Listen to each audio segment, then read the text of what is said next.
لنهتدي لولا أن هدانا الله لقد جاءت رسل ربنا بالحق الصلاة والسلام والتحية والإكرام على سيد أسلم ما في الوجود سر الله في كل موجود نقطة دائرة الوجود صاحب لواء الحمد والمقام المحمود الخاتم لما سبق والفاتح لمن خلق المولن الحق بالحق أبي القاسم محمد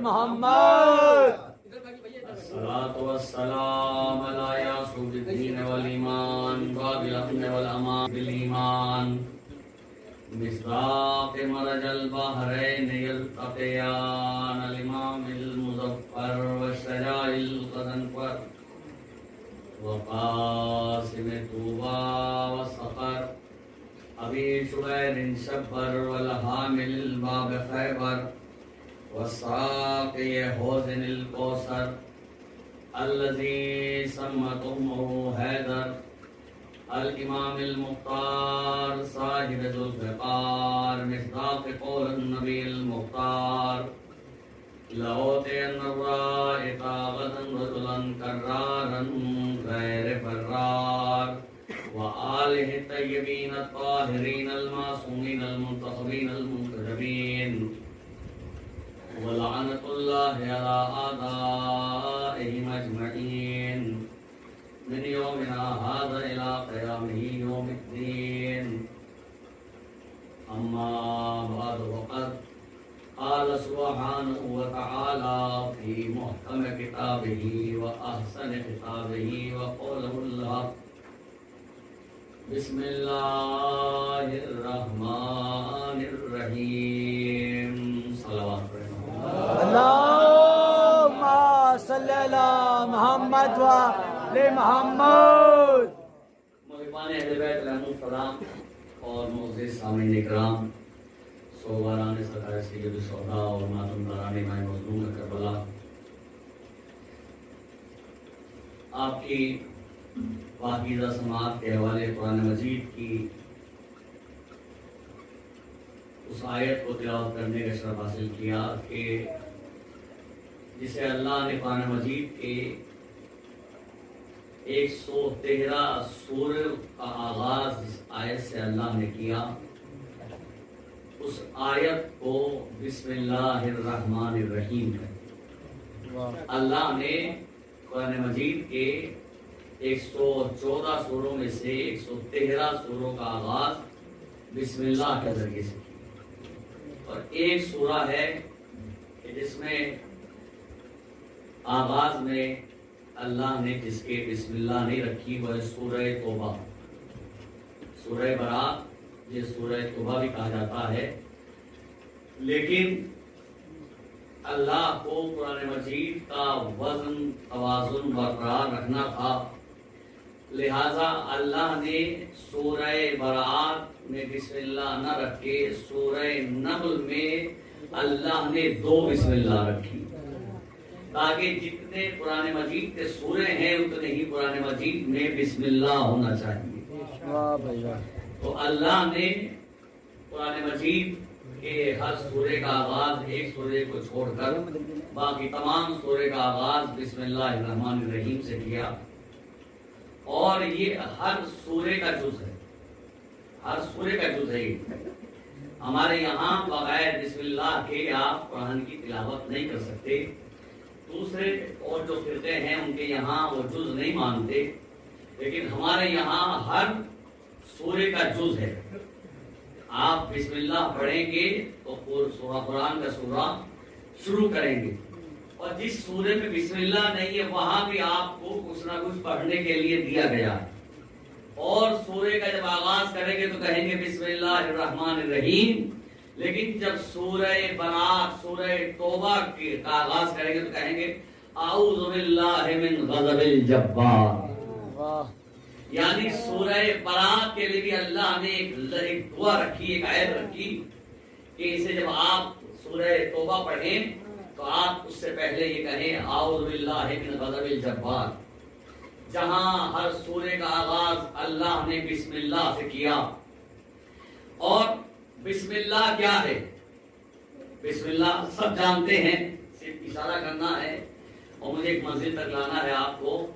بسم اللہ شروع کرتا ہوں اسم اللہ سے، بسم اللہ اللہ کے اسم سے شروع کرتا ہوں۔ الرحمن الرحیم کہ جو رحمان بھی ہے اور رحیم بھی ہے۔ ایک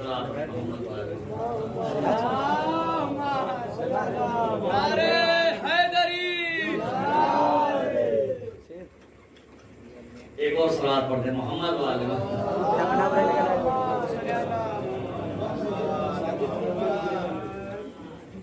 تو قرآن مجید کے جو اہل بیت علیہ السلام کے جو بے پناہ فضائل ہیں، یہ بسم اللہ اللہ کے نام سے شروع کرتا ہوں۔ یہ بسم اللہ ہے کیا؟ تو تمام مفسرین نے لکھا کہ بسم اللہ کہتے ہیں علی ابن ابی طالب کو، اور اسی لیے اللہ نے نام ابو طالب کے بیٹے کا علی رکھا، تاکہ جب بھی چاہے قرآن صامت کا آغاز کیا جائے تو علی سے ہونا چاہیے، قرآن ناطق کا آغاز کیا جائے تو علی سے ہونا چاہیے۔ سارے 12 کے 12 قرآن ناطق ہیں، لیکن اللہ نے پہلے امام کا نام علی رکھ کے بتا دیا کہ یہاں بھی علی سے آغاز ہوگا اور قرآن میں بھی علی سے آغاز ہوگا۔ ایک دن ہمارے چوتھے امام حضرت علی بن حسین زین العابدین علیہ السلام مولا بیٹھے ہوئے تھے اور سامنے چاہنے والے بھی موجود تھے۔ ایک شخص نے کہا کہ مولا آپ کے دادا کے بڑے نام سنیں، آپ کے دادا کے بڑے لقب سنیں، مولا کوئی ایسا نام بتائیے کہ جسے لوگ نہ جانتے، جسے لوگ جانتے نہ ہو، ایسا کوئی نام بتائیے۔ دیکھیے ابھی پیچھے کئی سال پہلے ایک بڑی بحث چل رہی تھی، اور پھر آہستہ آہستہ لوگ اسی طرف ہم دیکھتے رہتے ہیں، واٹس ایپ اور فیس بک پہ ایسی بحث چلتی رہتی ہے بے مطلب، جس کا کوئی نتیجہ نہ ہو، بے نتیجہ بحثیں ہوتی ہیں۔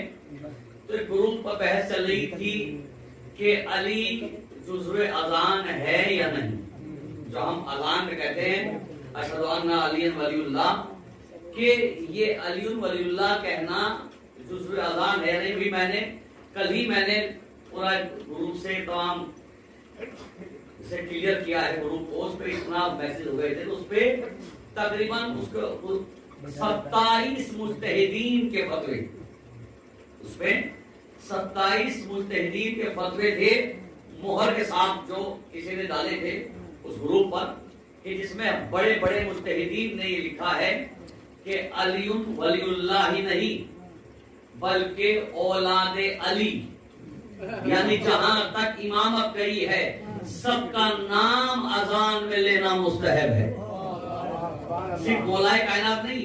اسی لیے بہت سے جب مؤذن اذان دیتے ہیں تو اشہد ان علی حجت اللہ ہی پر اتباع نہیں کرتے، بلکہ کہتے ہیں اشہد ان علی حجت اللہ، علی اشہد ان علی حجت اللہ، اور بہت سے کہتے ہیں اشہد ان امیر المومنین و امام المتقین و مولانا علی حجت اللہ، بہت سے کہتے ہیں اشہد ان امیر المومنین و حجت المعصومین۔ تو جب حجت المعصومین کہتے ہیں، اس میں علی سے لے کر امام زمانہ تک سارے امام شامل ہو جاتے ہیں۔ ایک سلام پڑھے محمد والے۔ تو ایک بحث تھی، ایک چل رہی ہے، چلتی ہے، بحثیں چلتی رہتی ہیں ہر زمانے میں۔ ایک وقت آتا ہے کہ لوگ بحثیں کرتے ہیں کہ علی جزو اذان ہے یا نہیں، علی جزو نماز ہے یا نہیں، علی کے بارے میں بحثیں ہوتی ہیں۔ اچھا، اس بات پر بھی علماء کہتے ہیں کہ اس حوالے سے بھی کم از کم ہم خوش نصیب ہیں علماء جو بہترین اہل بیت کی محبت رکھنے والے وہ کہتے ہیں اس حوالے سے کہ ہم خوش نصیب ہیں کہ لوگ تذکرہ کرتے ہیں تو یہ تذکرہ کرتے ہیں کہ علی جزو اذان ہے یا نہیں. بھائی علی جزو اذان ہے یا نہیں. نہ جانے کتنے لوگ تو ایسے ہیں کہ جنہیں لوگ لائق تذکرہ ہی نہیں سمجھتے. کم از کم ہم خوش نصیب ہیں کہ لوگ علی کے متعلق یہی سوال کرتے ہیں کہ علی جزو اذان ہے یا جزو نماز, نماز کا جز ہے یا اذان کا جز ہے. اگر کہیں کہ نماز کا جز ہے تب بھی سبحان اللہ, لیکن اگر کہیں کہ اذان کا جز ہے, لوگ کہیں بھائی نماز نہیں اذان کا جز ہے تب بھی سبحان اللہ. اس لیے کہ چاہے کان ایسے پکڑ لو اور چاہے کان ایسے پکڑ لو, بات ایک ہی ہے. چاہے اذان نماز کا جز کہہ دو یا اذان کا جز کہہ دو. اس لیے بہت سے علماء نے نماز کا جز کہا, بہت سے علماء نے اذان کا جز کہا, لیکن بات دونوں نے ایک کہی. اس لیے کہ بات یہ کہ علی جزو نماز ہے یا نہیں. تو علی اگر جزو نماز نہیں لکھا, جزو اذان لکھا, تو اتنا تو سب جانتے ہیں کہ اذان جزو نماز ہے. اذان جزو نماز ہے یا نہیں. نماز کا جز ہے اذان اور اذان کا جز ہے علی. تو علی جزو نماز ہو گئے. تو بات ایک ہی, چاہے سیدھے ہاتھ سے پکڑ لو چاہے گھما کے پکڑ لو. تو میں عرض کر رہا تھا روایت کے صحابہ بیٹھے ہوئے ہیں, چوتھے امام مظلوم کربلا, انہیں نصیحتیں کر رہے تھے. کہا کہ مولا کوئی ایسا نام بتائیے اپنے دادا کا کہ جسے لوگ جانتے نہ. چوتھے امام نے مسکرانے کے بعد امام نے کہا اعوذ باللہ من غضب الجبار. آپ نے سورہ توبہ کی آیت پڑھی, اعوذ باللہ من غضب الجبار وَأَذَانٌ مِّنَ اللَّهِ وَرَسُولِهِ. اور اتنا کہنے کے بعد آپ دوسری بات پر مصروف ہو گئے. چاہنے والے نے پھر کہا مولا میں نے ابھی آپ سے گزارش کی تھی کہ آپ اپنے دادا کو کوئی ایسا نام بتائیں جسے لوگ نہ جانتے ہو. مولا نے پھر کہا اعوذ باللہ من غضب الجبار وَأَذَانٌ مِّنَ اللَّهِ وَرَسُولِهِ. مولا اپنی باتوں میں مصروف ہو گئے. وہ پھر پریشان ہوا, پھر کہا مولا میں نے آپ سے نام پوچھا تھا کہ اپنے دادا کا کوئی ایسا لقب, کوئی ایسا نام بتائیں جسے دنیا میں جانتی ہو. مولا نے کہا اور اتنی دیر سے میں تجھے کیا بتا رہا ہوں, میں تجھے یہی کو بتا رہا ہوں. کہ مولا میں سمجھا نہیں, ذرا وضاحت کر دیجئے. مولا نے کہا کہ اللہ نے قرآن مجید کے سورہ توبہ میں جو یہ آیت رکھی ہے وہ اذان من اللہ ورسولہ, کہ اللہ اور اس کے رسول کی طرف سے تمہارے لیے اذان آ چکی. تو اس آیت میں اذان سے مراد میرے دادا علی بن ابی طالب ہے. اس آیت میں اذان سے مراد میرے دادا علی ہے. تب کیا بحث کرتے ہو کہ علی جزو اذان ہے یا نہیں. چوتھے امام نے بتا دیا کہ تم جزو اذان کی بات کر رہے ہو, جسے اذان کہتے ہیں وہی تو علی ہے.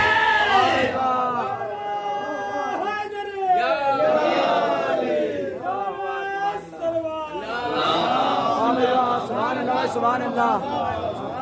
جسے تم اذان کہتے ہو وہی علی ہے. اور ہر طرح کے لوگ ہوتے ہیں, پوچھتے علی میں نہ جانے. میں جو چھوٹی سی بات عرض کرنا چاہتا ہوں وہ یہ ہے کہ آج اس زمانے میں ایک لفظ ہے اللہ پر بھروسہ. سب کہتے ہیں کہ اللہ پر بھروسہ, ہمیں اللہ پہ بھروسہ ہے, ہمیں مولا پہ بھروسہ ہے, ہم توکل کرتے ہیں, ہم اللہ پہ توکل کرتے ہیں, اللہ پہ بھروسہ ہے. تو حقیقت یہ ہے کہ یہ لفظ صرف زبان تک رہ گئے اور ہم اس کی حقیقت نہیں جانتے. اس لیے اگر بھروسہ اللہ پہ ہو تو پھر بندوں پہ کبھی ظلم نہیں ہو سکتا. اگر اللہ پہ بھروسہ ہو تو بندوں پہ ظلم نہیں ہو سکتا. اگر بھروسہ ہو تو پھر لڑائی جھگڑے آپس میں نہیں ہو سکتے. لڑائی جھگڑوں کا ہونا, اختلافات کا ہونا, ایک دوسرے سے بدزن ہونا, اس کا مطلب یہ ہے کہ ہمیں اللہ پہ بھروسہ نہیں ہے. ہم صرف زبان سے دعویٰ کرتے ہیں. اچھا توکل کہتے کسے؟ توکل کے اصطلاحات کیا ہے, اس کی میننگ کیا ہے, اس کے معنی کیا ہے, مطلب کیا ہے اس کا؟ بہت سے لوگ سوچتے ہیں کہ توکل اللہ پہ بھروسہ, اب سارے کام چھوڑ کے گھر میں بیٹھ گئے, بس ہمیں تو اللہ پہ بھروسہ ہے اور اتنا بھروسہ ہے کہ ہم بھوکے نہیں سوئیں گے. اتنا بھروسہ ہے, کہتے ہیں نا مولا پہ بھروسہ ہے, اللہ پہ بھروسہ ہے, بس اللہ پہ بھروسہ ہے, بھوکے نہیں سوئیں گے. یاد رکھیے اسے بھروسہ نہیں کہتے. مولا کہتے ہیں یہ بھروسہ نہیں ہے. بھروسہ اسے کہتے ہیں کہ جو کام اللہ نے تمہارے ذمہ لگایا ہے تم اس کام کو پورا کر کے اللہ پہ بھروسہ کرو تو اللہ اپنا کام پورا کرے. جب تم اللہ پہ جتنے ذمہ داری تمہاری ہے اسے پورا کریں. جو ذمہ داری اللہ کی اللہ پورا کرے. اب آپ گھر کے اندر بیٹھے ہیں کہ اللہ پہ بھروسہ ہے دھان بہت ہوں گے. اللہ پہ بھروسہ ہے دھان بہت ہوں گے. کھیت میں جا کے دیکھا نہیں اور اللہ پہ بھروسہ کر کے گھر میں بیٹھے ہوئے ہیں کہ دھان بہت ہوں گے. تو اگر اللہ پہ بھروسہ ہے اور گھر کے اندر بیٹھے ہوئے ہیں تو یاد رکھیے کہ جو کھیتوں میں کھلیان میں گائے اور بھینس چل رہی ہے وہ بھی اللہ کے بھروسے پہ چل رہی ہے. وہ بھی اللہ کے بھروسے پہ. ایسا نہیں یہ دلیل ہے میرے پاس دلیل موجود ہے. اللہ پہ بھروسے کا مطلب یہ ہے کہ جو کام آپ کا ہے اسے آپ پورا کریں. جو کام اللہ کا ہے اسے اللہ پورا کرے. اور اگر آپ اللہ کے بھروسے بیٹھ گئے بھائی کھیت میں جب اس کی کھیت سے فصل آئے گی تو اس کے لیے تو کچھ تو کام ہے کچھ تو تیاریاں ہیں. آپ اگر کھیت سوکھا ہے تو پہلے اسے پانی دیں. جب اگر تری زیادہ ہو جائے تو انتظار کریں کچھ تری کم ہو جائے تو اس میں ہل چلائیں.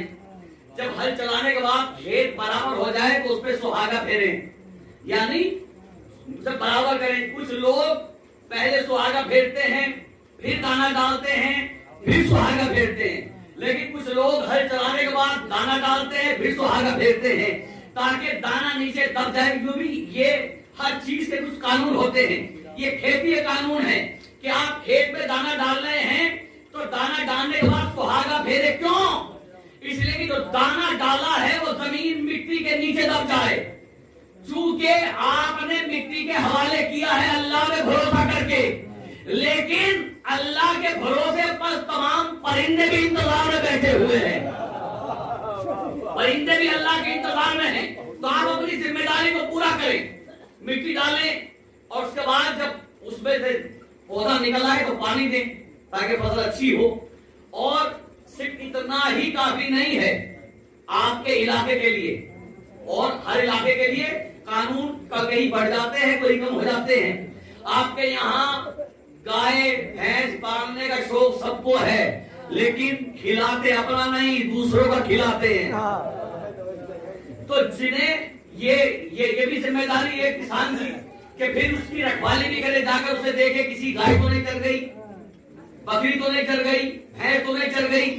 تو یہ بھی ذمہ داری آپ کے. جب فصل تیار ہو جائے تو اب جو آپ نے بویا ہے دیکھ بھال آپ نے کی ہے. اللہ کی ذمہ داری کیا ہے؟ جب آپ نے اپنی تمام ذمہ داری کو ادا کر دیا اب اللہ کی ذمہ داری ہے کہ اس میں اچھا پھل دے پیداوار اچھی ہو اور اس میں برکت ہو. یہ ہے اللہ کی ذمہ داری. تو اللہ پہ بھروسہ تب کیا جاتا ہے جب اپنے کام پورے ہو جائیں.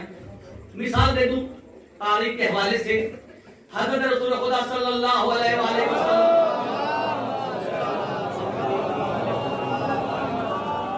سرکار رسالت میں آپ کے بیٹھے ہوئے تھے. ایک شخص رسول اللہ کی بارگاہ میں آیا اور آنے کے بعد اس نے بھیا اسے جلا دو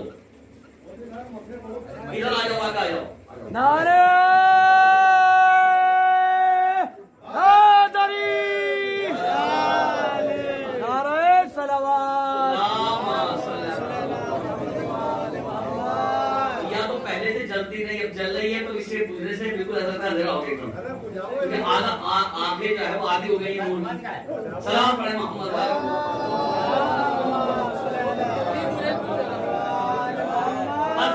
زیادہ دیر نہیں آپ بولتا. سلام پڑھنے محمد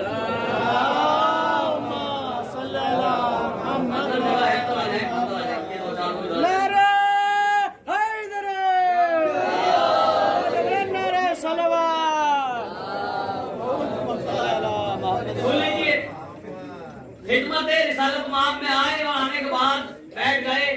رسول اللہ کی زیارت کی کہنے لگے چاہنے والا ہے رسول اللہ کا.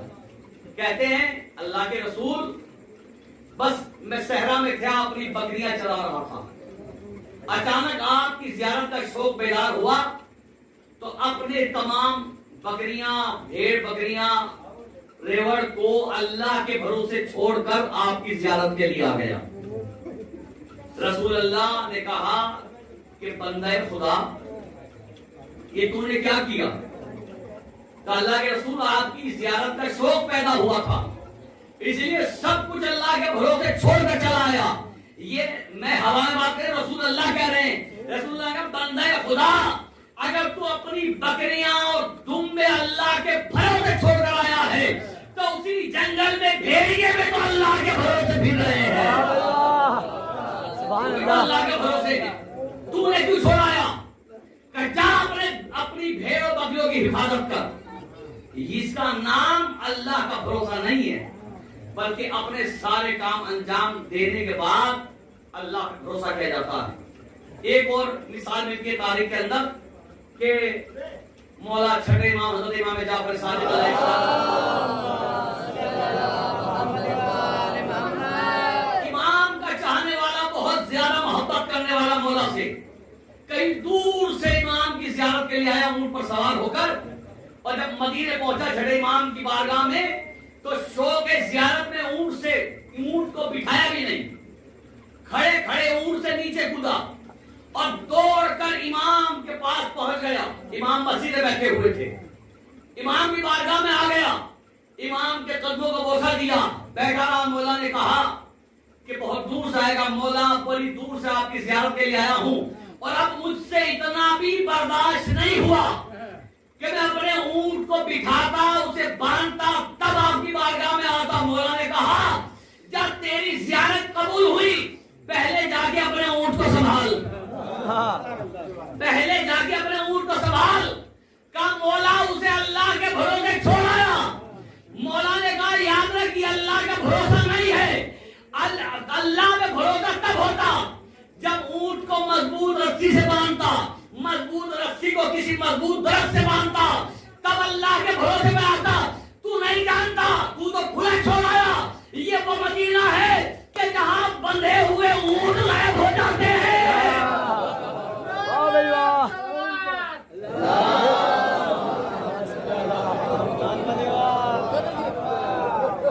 ایک اور سلام پڑھے محمد والے۔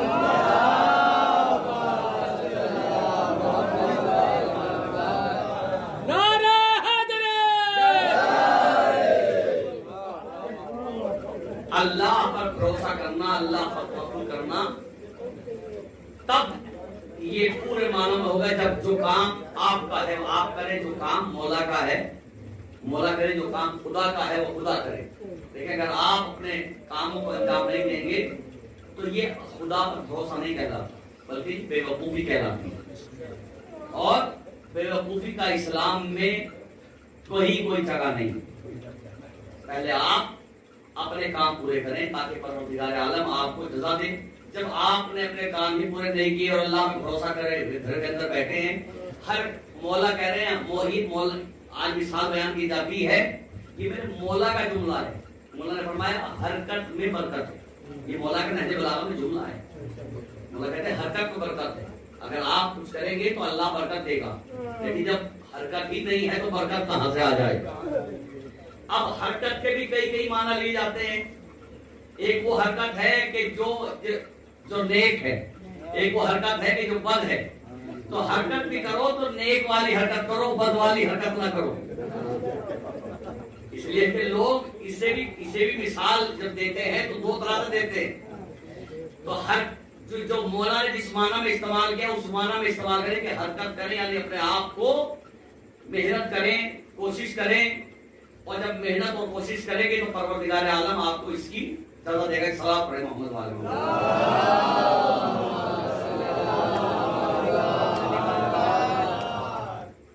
تو ہر شے اللہ اس وقت عطا کرتا ہے کہ جب انسان اس کا مستحق ہو جاتا ہے۔ وہ ہر انسان پر نگاہ رکھے ہوئے اس کے دل کے راز سے واقف ہے، ہر انسان کی فطرت سے پروردگار عالم واقف ہے، لیکن اللہ نے تمام کائنات کا سارا رزق محبت اہل بیت علیہ السلام کے اندر پوشیدہ رکھا ہے۔ رزق کو اللہ نے محبت اہل بیت میں پوشیدہ رکھا۔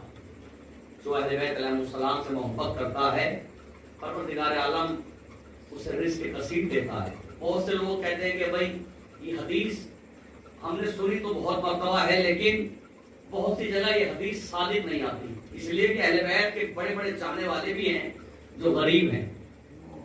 تو ہر چیز ہر انسان نہیں دیکھتا، یاد رکھیے ہر شے ہر انسان نہیں دیکھتا۔ انسان کے 4 آنکھیں ہوتی ہیں، 4 آنکھیں، 2 ظاہری 2 باطنی۔ تو جو ظاہری آنکھیں ہیں وہ ہر انسان اسے دیکھتا ہے، لیکن باطنی آنکھوں سے ہر ایک نہیں دیکھتا۔ مولا نے جو حدیث فرمائی ہے کہ جو حدیث ہے کہ اللہ نے ہر رزق کو اہل بیت کی محبت میں چھپا کے رکھا، تو انسان ظاہری نگاہ سے دیکھتا ہے کہ فلاں بھی محبت کرتا ہے لیکن غریب ہے، فلاں بھی محبت کرتا ہے مفلس ہے، فلاں بھی محبت کرتا ہے غریب ہے۔ آپ نے ظاہری نگاہوں سے ظاہری چیزیں دیکھی، لیکن آپ نے باطنی نگاہوں سے نہیں دیکھا کہ اللہ نے باطن میں اسے کتنا امیر بنایا۔ اس لیے کہ ہو سکتا ہے کہ جو چیز آپ دیکھ رہے ہیں اس سے ہٹ کر بھی کوئی شے ہو، بظاہر اللہ نے اسے دنیا میں اسے کچھ نہیں دیا، لیکن آخرت کے لیے بہت بڑا امیر ہو۔ اس لیے کہ 2 زندگی 2 ہیں، ایک دنیا ایک یہ اور ایک مرنے کے بعد والی جو کبھی ختم نہیں ہوگی۔ تو جو جس کا وقت معین ہے، ہو سکتا ہے اس معین وقت والی زندگی میں کسی کو غریب رکھا گیا ہو، لیکن جہاں جو کبھی نہ ختم ہونے والی زندگی ہے وہاں اسے امیر رکھا گیا ہو۔ یہاں غریب ہے وہاں امیر رکھا گیا ہو۔ تو اسی لیے مولا نے فرمایا کہ دنیا کے جس جو معین زندگی ہے جو مشکلات والی ہے، یہاں امیر ہونا کمال نہیں ہے، بلکہ وہاں امیر ہونا کمال ہے کہ جہاں زندگی کے بعد پھر موت ہی نہیں ہے۔ واہ بھائی واہ۔ اس لیے مولا کی بارگاہ میں دعا کرتے ہیں، مولا ہمیں اس دنیا میں کچھ ملے یا نہ ملے، لیکن آخرت میں ہمیں غریب نہ رکھنا۔ آخرت میں ہمیں امیر کائنات حضرت علی بن ابی طالب علیہ السلام کی دولت نصیب فرما، مولا کی دولت نصیب فرما۔ لیکن محبت کے لیے بھی شرط ہے، آخری بات ہے، یہی شرط کا مصائب ہے، محبت کے لیے بھی شرط ہے۔ علی اس سرتاج کا نام ہے، کائنات کی اس عظیم شخصیت کا نام ہے کہ جسے دنیا سمجھ ہی نہیں سکی، مولائے کائنات کو دنیا نہیں سمجھ سکی۔ اور محبت علی کے لیے رسول اکرم نے جو پیمانہ دیا وہ بڑا عجیب تھا۔ مولا نے فرمایا سرکار رسالت مآب نے کہ علی کی محبت تمام رزق محبت اہل بیت کو پوشیدہ ہے، لیکن محبت اہل بیت خصوصاً مولائے کائنات کی محبت اسی کے دل میں قیام کرتی ہے کہ جن کی رگوں میں لہو پاکیزہ ہوتا ہے۔ محبت وہی قیام کرتی ہے کہ جہاں طہارت ہوتی ہے، جہاں طہارت نہیں ہوتی وہاں محبت علی نہیں ہوتی، وہاں محبت اہل بیت نہیں ہوتی۔ تو محبت کے لیے طہارت کی شرط ہے۔ وہ روایت ہے اور کسی زمانے کی کہ ہوا یہ کہ آبادی تھی، بستی تھی، علی کے چاہنے والے بھی رہتے تھے اور دشمن اہل بیت بھی رہتے تھے۔ پہلے تو ایسا ہی ہوتا تھا کہ بستی میں مسجد ہے، سب لوگ اسی میں نماز پڑھ لیتے ہیں، مولانا ہیں اگر اہل سنت ہے تو اسی سے کام چلاتے ہیں، کوئی نہیں ہے تو اسی نے نماز پڑھا دی۔ 4 تکبیریں سب کی ایک سی 5ویں تکبیر میں پڑھتے ہیں، ہمارے یہاں 4 تکبیریں ایک سی 5ویں میں پڑھتے ہیں، تو 5ویں تکبیر جو ہے وہ اپنا دیکھ کر پڑھا دی، تو ایسے بھی ہوتا تھا۔ تو بستی تھی، بستی کے اندر سب لوگ رہتے تھے، مولانا بھی تھے، اعلیٰ حضرت۔ اب ہوا یہ کہ ایک ہی پوری بستی کے اندر جس سے پوری بستی سیراب ہوتی تھی، ایک کنواں تھا، پوری بستی کو پانی اسی سے ملتا تھا۔ ہوا یہ کہ ایک دن ایک کنویں کے اندر ایک کتا گر گیا اور گر کے مر گیا۔ جب کتا گر کے مر گیا اور پانی میں پھول گیا تو اس کے بال پھولنے کے بعد زلزلہ ہونے لگے، لوگوں نے ڈول ڈالی پانی پینے کے لیے، بھرنے کے لیے۔ جو پانی آیا تو اس میں پانی بدبو، اس لیے کہ اس میں کتا مرا ہوا پڑا تھا۔ اب جب پانی میں بدبو اور کتے کے بال دیکھے تو سارے لوگ پریشان ہو گئے. کیا کریں؟ کہا بھائی پریشان وہ ہو کہ جس کے پاس عالم نہ ہو. ہمارے پاس تو عالم ہے موجود. سارے بستی کے لوگ حضرت کی بارگاہ میں حاضر ہوئے اور کہا حضرت جی پوری بستی اس وقت بہت پریشان ہے. کہا میرے ہوتے ہوئے اور پریشانی، میرے ہوتے ہوئے اور پریشانی، کیا میں نے زندگی بھر یہ علم اسی لیے حاصل کیا تھا کہ بستی والے میرے ہوتے ہوئے پریشان رہیں؟ لوگوں نے کہا کیا کہنا حضرت جی، بے شک آپ عالم بھی ہے اور مسئلے کا حل بھی جانتے ہیں، ہم پریشان ہیں. کا پریشانی بتاؤ. کا کنویں میں جس سے پوری بستی سیراب ہوتی ہے، کنویں میں کتا گر گیا اور کتا سڑ گیا ہے، پانی بدبودار ہو گیا ہے، کیا کریں؟ کہا یہ کون سی مشکل والی بات ہے، جاؤ اور 40 ڈول پانی کے نکالو. اس کے بعد کا پانی حلال ہے. لوگ آئے، پانی نکالنا شروع کیا، 40 نکالے. اس کے بعد جب 41واں ڈول ڈالا تو اس میں پہلے سے زیادہ بال. پھر اور نکالا، پھر اور نکالا. صبح شام ہو گئی، پانی نکالتے لیکن بال ختم نہیں ہوتے. ادھر جب بھی ڈول جا کے پانی میں لگتا ہے، کتے کے جسم سے پانی ٹکراتا ہے، بال جدا ہو جاتے ہیں، سنا ہوا کتا. اب بعد میں بال نکلنے، لوگ پانی پیے تو کیسے پیے؟ لیکن حضرت جی کہہ چکے 40 نکال دو تو حلال. لوگوں نے کہا بھائی جب حضرت کہہ دیا حضرت نے تو وہ جانے اور اللہ جانے، تو پانی پیو. تو اہل بیت کے چینل بھی تھے، انہوں نے کہا بھائی یہ کیسے پی لے پانی؟ کراہیت آتی ہے، بال ہے، پانی کیسے پی لیں؟ کبھی کیا کریں؟ کہا کرنا کیا تھا؟ علی کے چاہنے والے نے کہا کرنا کیا تھا؟ یہ کنواں پہلے زندہ تھا، کتے کے گرنے سے جب پانی حرام ہو گیا تو کنواں مردہ ہو گیا. تو اب جس عالم کے فتوے پر یہ کنواں زندہ ہوا ہے تو پہلے پانی کے قطرے کا حق اس عالم کا ہے. واہ بھائی واہ. پہلا حق اس عالم کا ہے کہ جس نے اسے زندہ کیا ہے. کیا کرے گا؟ پانی ڈول میں بھر کے لے چلو اور مولانا کو پلاتے ہیں. اگر مولانا نے پی لیا تو باقی سب پی لیں گے. کہا ٹھیک ہے. پانی لے کر گئے، پوچھا حضرت نے کیوں آئے ہو؟ کہا آئے اس لیے ہے کہ جتنا پانی آپ نے کہا تھا ہم نے اتنا نکالا، بلکہ اس سے بھی زیادہ نکالا.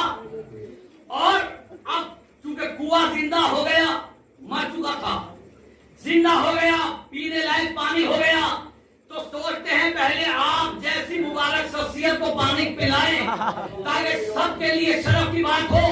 کل آئیے پانی کو کوزے میں کیا، جیسے ہی مولانا کے سامنے آیا دیکھا کہ اس میں کتے کے بال. مولانا نے کہا کہ بھائی حضرت نے فرمایا کہ اس میں تو یہ کتے کے بال ہیں. کہاں بال تو ہیں. کہا پھر یہ پانی کیسے پی لیں؟ اس میں تو بال ہیں. کہا مولانا آپ نے 40 ڈول کہا تھا، ہم نے 40,000 ڈول نکال دیا، لیکن بال تو ہیں. اب کیا کریں؟ آپ پیے، آپ نے کہا تھا کہ 40 نکالو تو حلال. مولانا نے فرمایا میں نے حلال تو کہا تھا، لیکن یہ بتاؤ کہ تم نے کتا نکالا یا نہیں نکالا؟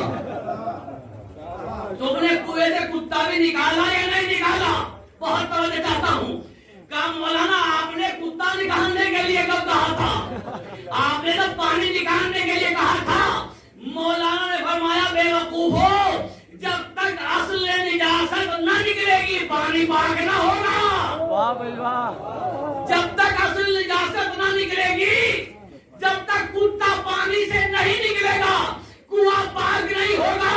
ہم بھی تو یہی کہتے ہیں ان لوگوں سے جو کہتے ہیں کہ ہم کیا کریں، علی کی محبت دل میں نہیں آتی، تو ہم ان سے کہتے ہیں جب تک اپنے دلوں سے بغض علی کا کتا نہ نکالو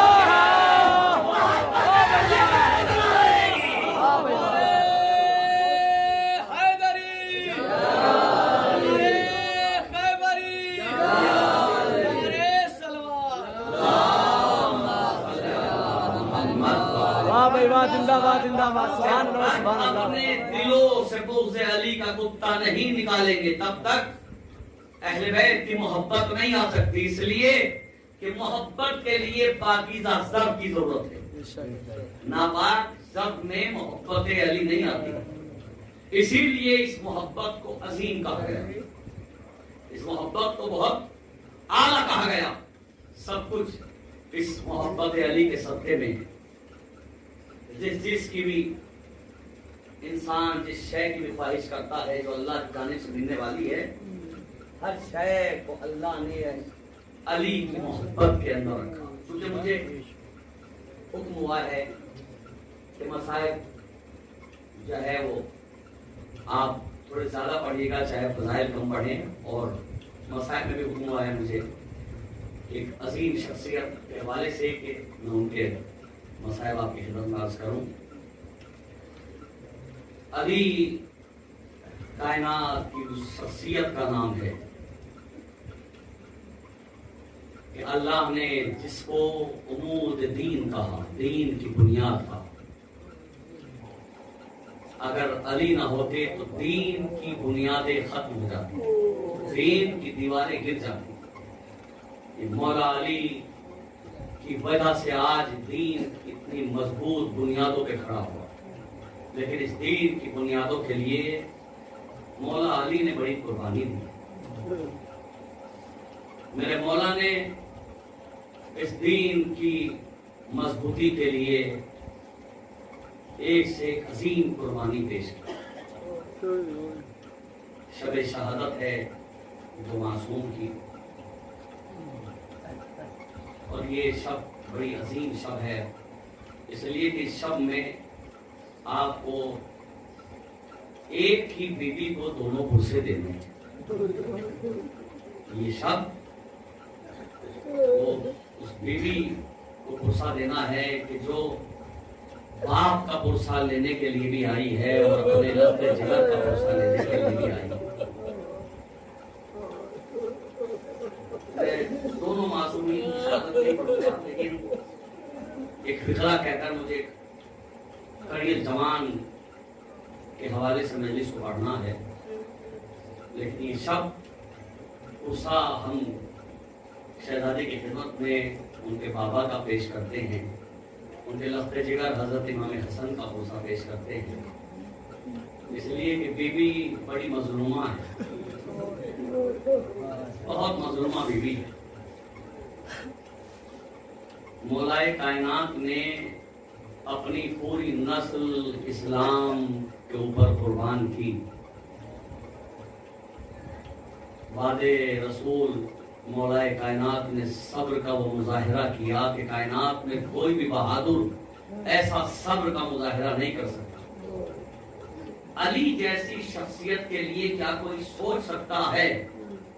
علی جیسی شخصیت، کتنی بہادر ترین شخصیت مولائے کائنات کی، کیا کوئی سوچ سکتا ہے کہ علی کے ہوتے ہوئے صحرا کی پسلیاں توڑ دی جائیں؟ آپ سوچیں کہ میرے مولا نے کتنا صبر کیا ہے. میرے مولا نے، یہ علی کی ذات تھی، ورنہ قسم خدا کی وہ منزل تھی کہ جہاں کوئی بھی صبر نہیں کر سکتا،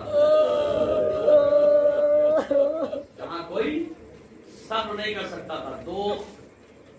یہ جو دو تین فکریں عرض کر رہا ہوں، یہ اس لیے بھی عرض کر رہا ہوں کہ آنے والی 2 ربیع الاول جو ہے، جانتے ہیں سب مومنین جانتے ہیں، جو نہیں جانتے اپنے بچوں کے لیے بتا دوں. 2 ربیع الاول کی تاریخ وہ تاریخ ہے کہ جس دن 2 ربیع الاول وہ تاریخ ہے 2 ربیع الاول کی، جس دن جناب محسن کی شہادت. جو نہیں جانتے ان کے لیے جانتے ہیں، جو جانتے ہیں 2 ربیع الاول وہ جناب محسن کی شہادت ہے. 2 ربیع الاول 2 ربیع الاول کا دن تھا جس جناب شہزادی کونین کے پہلو پہ چلتا ہوا دروازہ، اور یہی وہ قیامت کا دن تھا کہ جس دن علی جیسے شجاع کے گلے میں رسی کا پھندا ڈالا. خدا کوئی غم نہ دے سوائے دو فکریں سن لیجیے. اور جناب علی اکبر کے حوالے سے مجھے حکم ہوا ہے روایت پڑھنے کا. آپ شہزادی کونین چونکہ پرسا لینے کے لیے آئی ہیں، تاریخ کہتی ہے کہ جناب حضرت رسول خدا کا آخری وقت، اور رسول آواز دے رہے تھے، بیٹی زہرا اے میرے لفظ جگر میرے قریب آؤ. جناب زہرا قریب آئی